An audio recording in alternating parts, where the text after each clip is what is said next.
This is the world's most dangerous tree, the Manchineel or Hippoman manzanilla, and you do not even have to touch it to get hurt. The Manchineel tree earned its official designation from the Guinness Book of World Records in 2011 as the most dangerous tree on the planet. It can burn your skin if you simply stand beneath it while it is raining. Its fruit looks like a small, inviting green apple. Its shade appears like a welcome refuge on a hot Caribbean beach. Nearly every single part of it can send you to the hospital. The Manchineel carries another name in Spanish-speaking regions, manzanilla de la muerte, the little apple of death. That name is not poetic exaggeration, it is a warning that humans have passed down for over 500 years. What makes this tree so dangerous starts with how it looks. The Manchineel grows up to 15 meters tall, roughly 49 feet. It has reddish-gray bark that is deeply furrowed and cracked. Its leaves are simple, finely serrated, about 2 to 4 inches long. And its fruit is small, yellow-green, 1 to 2 inches in diameter. It looks almost exactly like a tiny apple, which is precisely how unsuspecting tourists keep making the same mistake, over and over again. The most famous case happened in 1999 on the island of Tobago. Dr. Nicola Strickland, a consultant radiologist, was on vacation when she spotted these appealing little fruits scattered on the beach. She took a bite. She later described the experience, published in the British Medical Journal in August 2000, this way. The symptoms worsened over a couple of hours until she and others could barely swallow solid food because of the excruciating pain and the feeling of a huge obstructing pharyngeal lump. It took over 8 hours for the pain to slowly subside. Dr. Strickland is a medical professional who knew something was wrong almost immediately. Imagine someone who does not. A French study published in 2019 in the journal Toxicon reviewed 97 cases of Manchineel fruit ingestion reported to French poison control centers between 2009 and 2017. The most common symptoms were oropharyngeal pain, abdominal pain, diarrhea, and severe irritation of the mouth and throat. Ingestion can produce gastroenteritis with bleeding, shock, bacterial superinfection, and potentially life-threatening airway swelling. But here's what really sets the Manchineel apart from other poisonous plants. You don't have to eat it, you don't even have to touch it. The tree produces a milky white sap, a latex, that contains a cocktail of organic toxins. The primary offenders are phorbol esters, specifically compounds like 12-deoxy-5, hydroxyphorbol-6, gamma-7 alpha oxide, along with furocoumarins, hippomanins, and manzanellin. These belong to the same class of diterpene toxins found in other deadly Euphorbiaceae family plants, like castor bean and Croton tiglium. These phorbol esters work by overstimulating a protein called protein kinase C, abbreviated PKC, which interferes with cell communication and triggers massive inflammation. When this sap contacts your skin, it produces severe allergic contact dermatitis with blistering. If it reaches your eyes, it can cause acute keratoconjunctivitis and corneal damage, with the potential for blindness lasting up to 72 hours. That is where the rain becomes a problem. When it rains, water washes the sap from the leaves and bark, creating what is known as Manchineel rain. Droplets carrying diluted toxin fall on anyone standing beneath the canopy. You came looking for shelter. You leave with chemical burns. Even burning the tree is dangerous. Smoke from the fire can cause eye injuries if it reaches your eyes.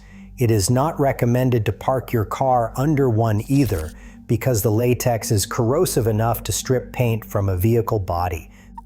The Manchineel's history with humans goes back centuries, and it is consistently violent. When Christopher Columbus made his second voyage to the New World in 1493, his crew encountered a mysterious tree that burned the skin and eyes of anyone who came near it. The chronicler Peter Martyr recorded that there were wild fruits of various kinds, and some of our men, not very prudently, tasted them. Simply touching the fruit with their tongues made their mouths and cheeks swell, and they suffered a great heat and pain. Columbus reportedly called the fruit manzanilla de la muerte. The name stuck. Indigenous peoples of the Caribbean and Central America knew this tree for centuries, and they weaponized it. The Calusa people of southern Florida used Manchineel sap to poison their arrows, and the Caribs poisoned their enemies' water supply with the leaves. In one of the most consequential uses of this weapon, an arrow poisoned with Manchineel sap is believed to have killed Juan Ponce de Leon in 1521. The Spanish explorer was struck in the thigh during a skirmish with indigenous warriors in Florida. He retreated to Havana, where he died in July of that year, likely from infection caused by the poisoned wound. Some historians debate whether the arrow was definitively tipped with Manchineel sap, but the association between this tree and Ponce de Leon's death has persisted for 5 centuries. There is an even darker historical use. Records indicate that both indigenous peoples and early colonial powers used the Manchineel as a form of punishment, tying wrongdoers directly to its trunk and letting the sap do its work. Here's the paradox. Given all of this, you might think the logical thing would be to cut every single one of them down. But the Manchineel is actually an endangered species in Florida, with only about 20 known populations, mostly in parks in Monroe and Miami-Dade counties and within Everglades National Park. Globally, the IUCN, the International Union for Conservation of Nature, classifies it as a species of least concern with stable populations, but in the Sunshine State, it is listed as imperiled. There is a good reason to keep them around. Manchineel trees typically grow on coastal beaches and in brackish swamps among mangroves. They serve as natural windbreaks against storms and play a critical role in coastal erosion prevention. Removing them would leave coastlines more vulnerable. So we are in the strange position of protecting a tree that can hospitalize you for standing too close to it. Even more surprisingly, the Manchineel has been used by Caribbean furniture makers for centuries. The wood is carefully cut, and the tree is sometimes burned at the base to fell it safely. The cut wood is then left to dry in the sun, which neutralizes the sap. Medicinally, gum from the bark has historically been used in Jamaica to treat venereal disease, while dried fruits were used as a diuretic. Phorbol, the very compound at the core of what makes the Manchineel so dangerous, is also at the core of several new anti-cancer agents being studied today. Compounds like ingenol mebutate and bryostatin, derived from similar phorbol pathways, are showing promise in oncology trials. The same mechanism that causes such devastating inflammation might, when carefully controlled, help modulate cellular processes in ways that fight tumors. One more thing. While virtually every animal knows to stay away from this tree, the black-spined iguana eats its fruit and actually lives among its branches, completely unbothered. The Galapagos tortoise, Chelonoidis nigra, has also adapted to tolerate the poison. Even nature's deadliest tree has someone who calls it home.